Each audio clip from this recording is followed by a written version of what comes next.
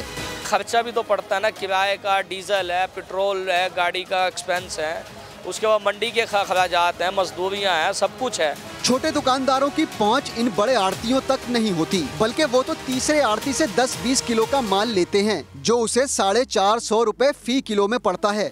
480 بیچ رہے ہیں, 450 کی خرید ہے, 30 روپے کلو میں بچا رہے ہیں. سرکار 400 روپے فی کلو قیمت مقرر کرتی ہے اور ان جیسے کئی دکاندار درجہ دوئم کا لیمو بھی 500 روپے سے زائد کا بیچ رہے ہیں. اگر لیمو کے گرد یہ 3 آڑتی اپنا جائز منافع کماتے تو یقین جانیے آپ تک یہ 200 روپے میں پہنچ جاتا. راشد حمید, سما, ملتان.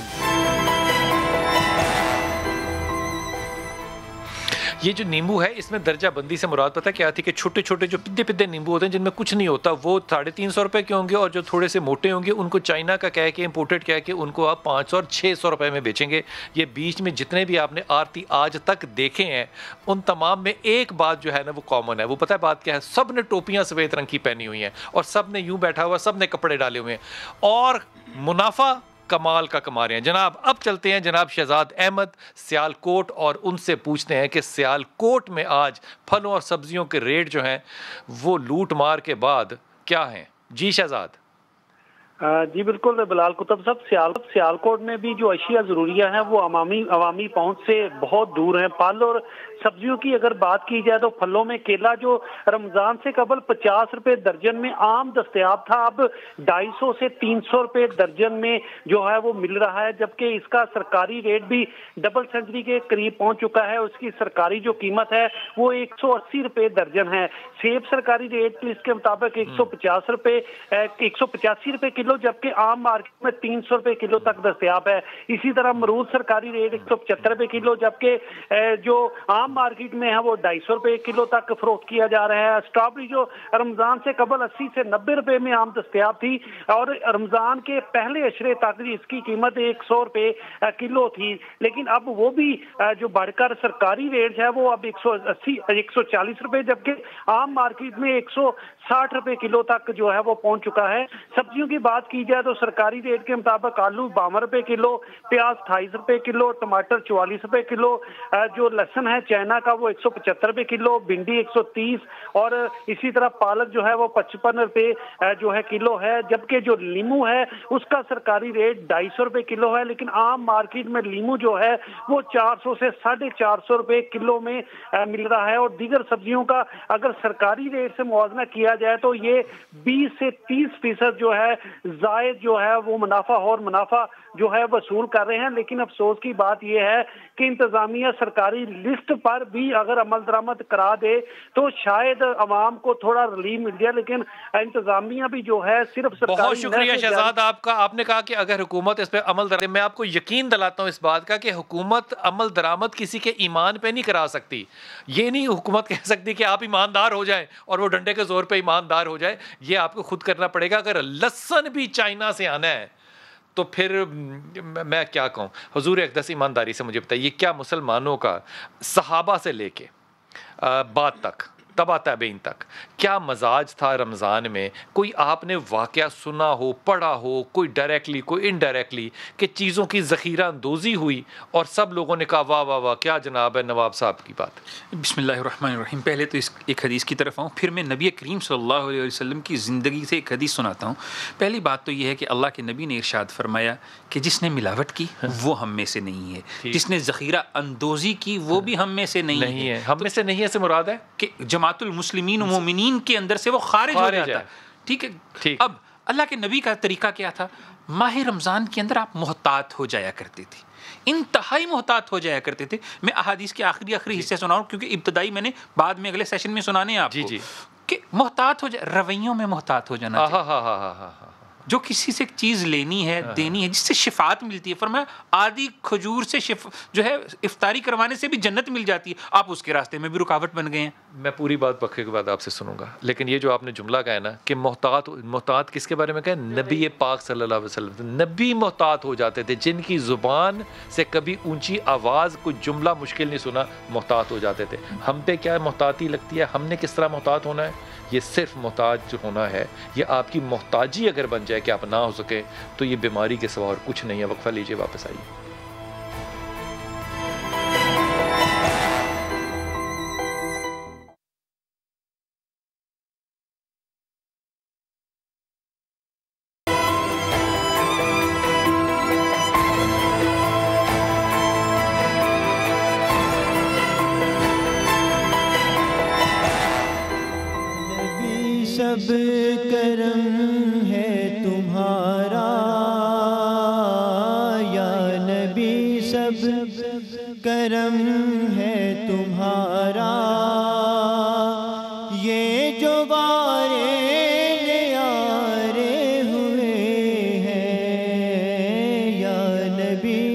سب کرم ہے تمہارا،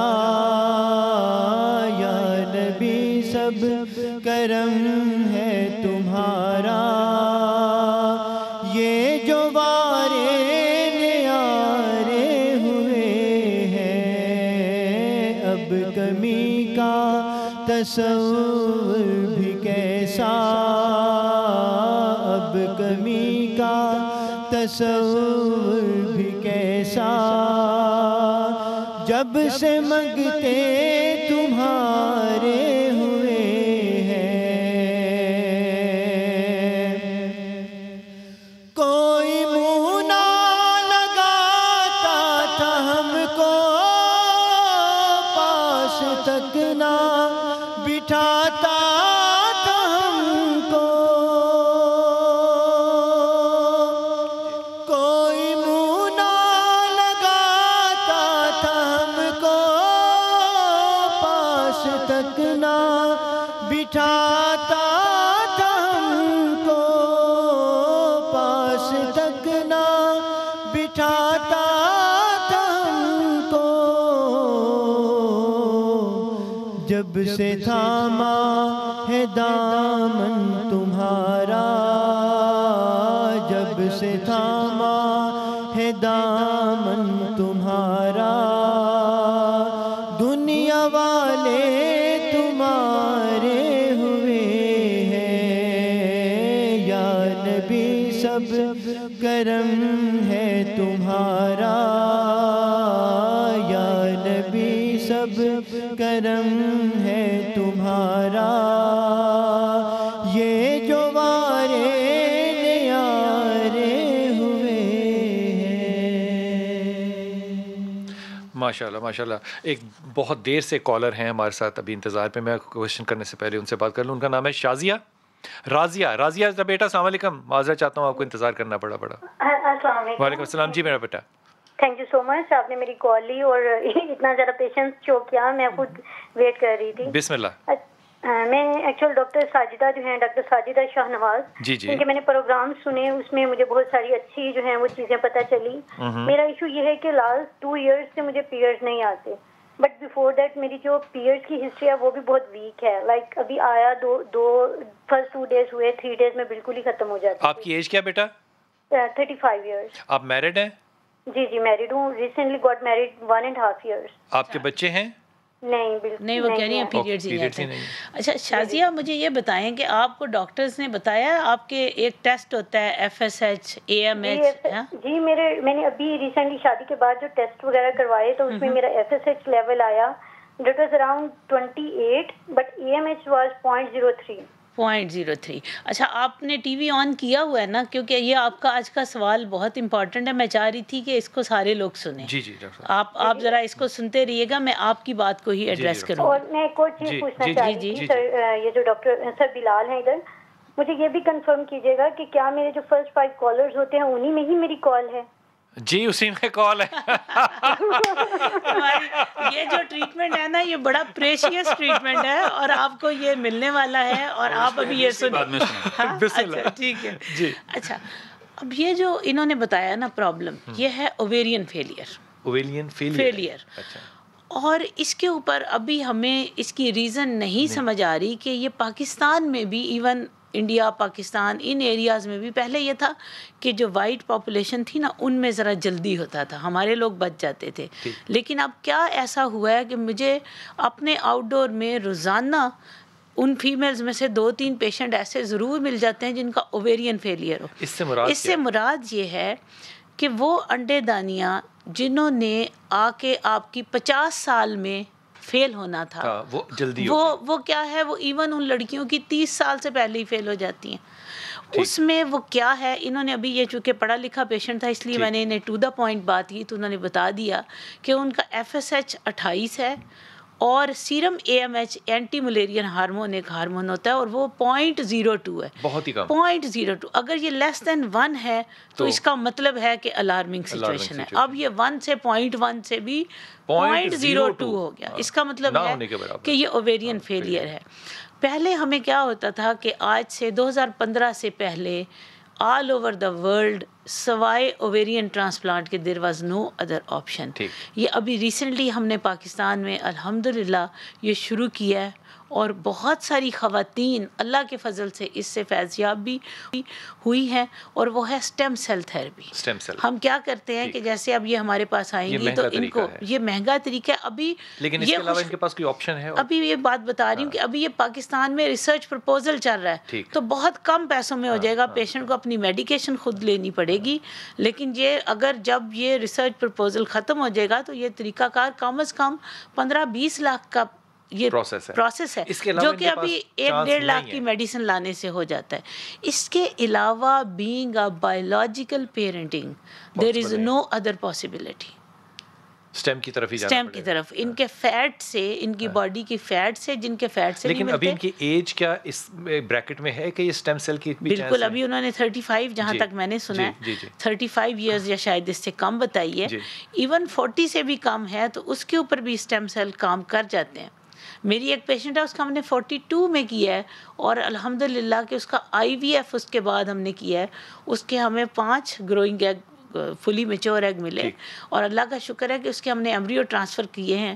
یعنی اس کا مطلب ہے کہ پاسبلٹی تو اس کی ہو گئی نا. ٹھیک.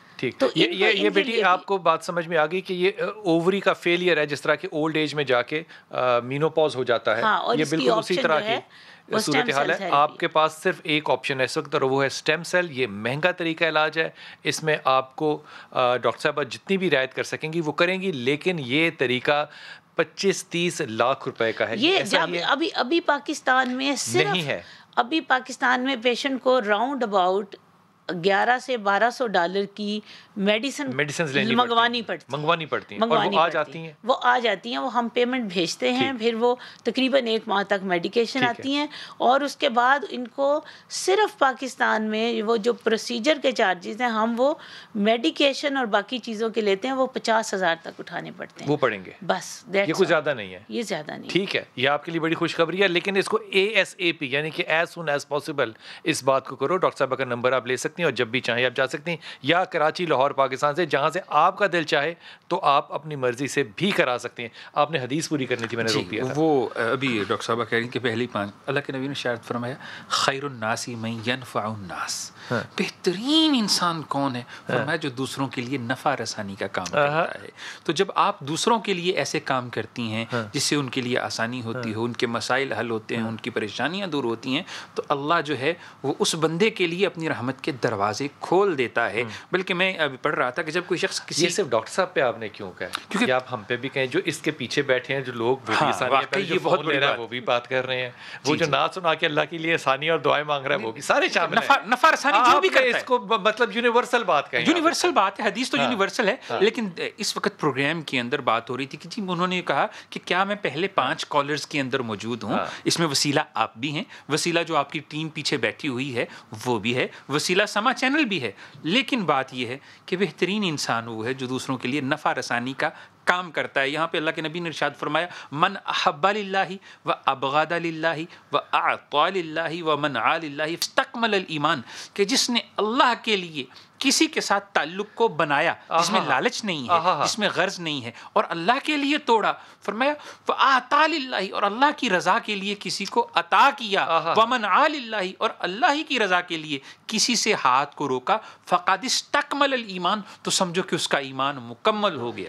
تو یہاں پہ سوال یہ ہے, مجھے آپ سے محبت اللہ واسطے ہے, آپ نے اللہ کی اچھی باتیں بتائی, مجھے ثواب ہوگا نا اس بات کا. یہ میں بات مذاق میں نہیں کہہ رہا, بالکل صحیح کہہ رہا ہوں. اللہ کے واسطے تعلق رکھنا, اور اللہ کے واسطے دوستی, اور اللہ کے واسطے دشمنی کرنا. وقفہ لیجیے, واپس آتے ہیں.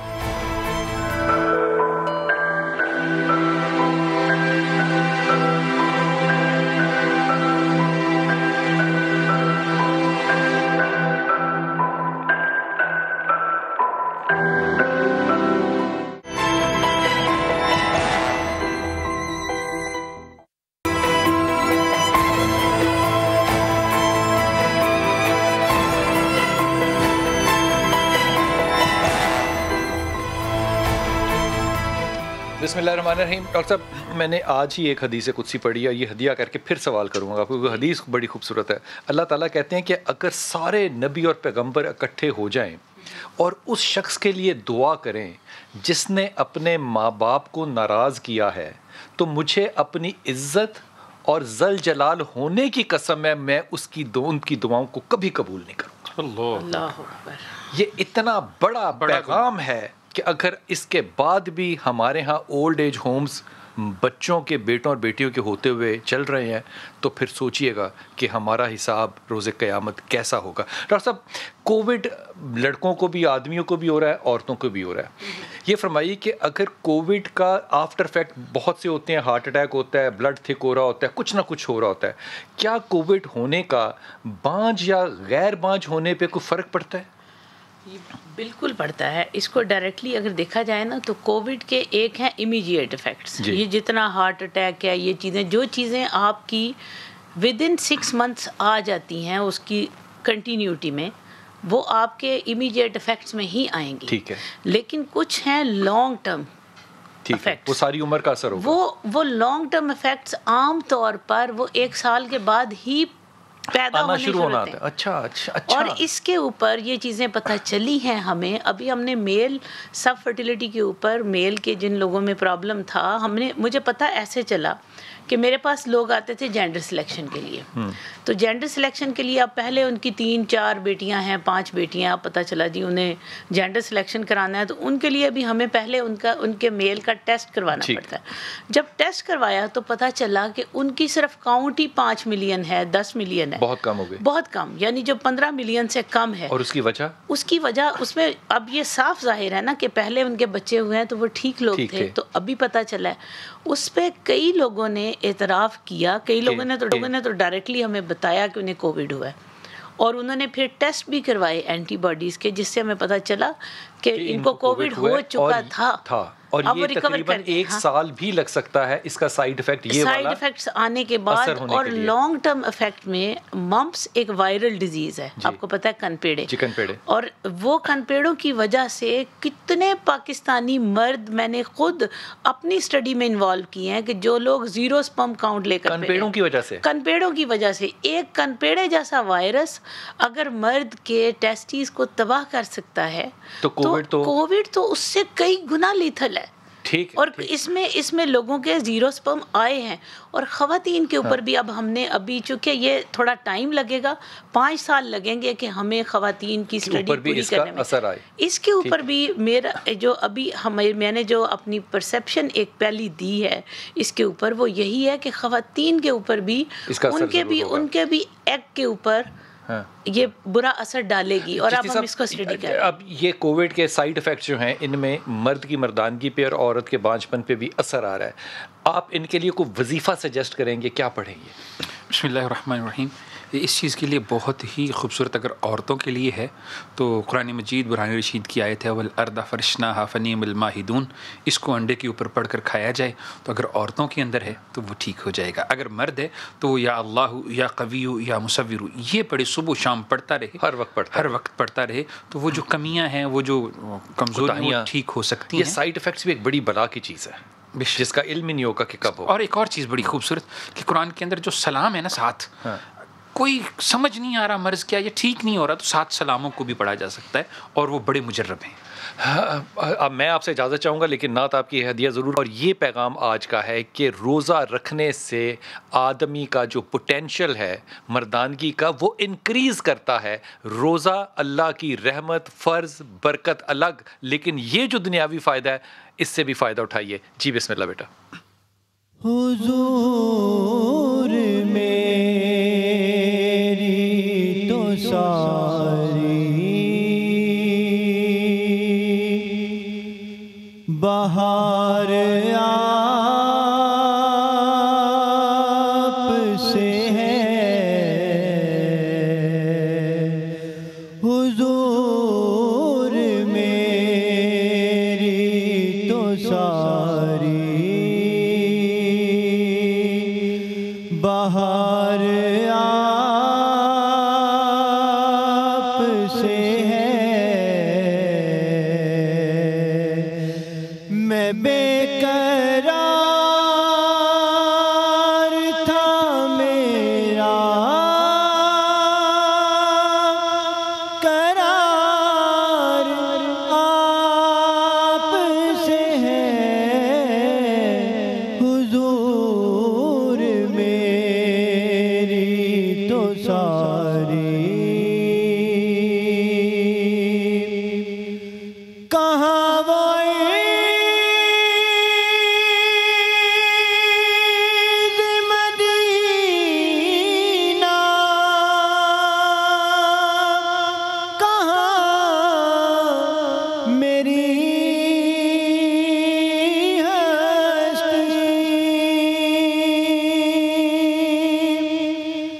کہاں وہ عید مدینہ، کہاں میری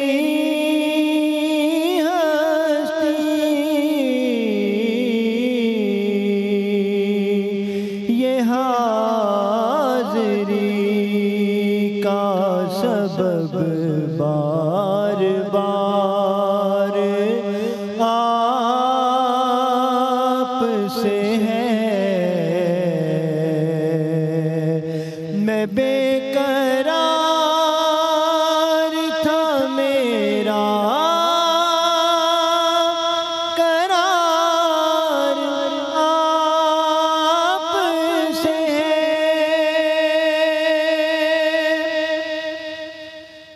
میری تو ہستی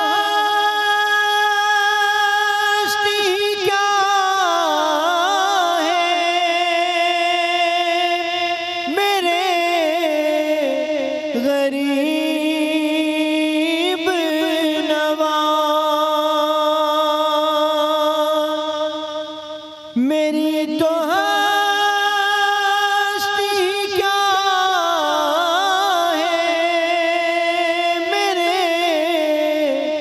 غریب نواز،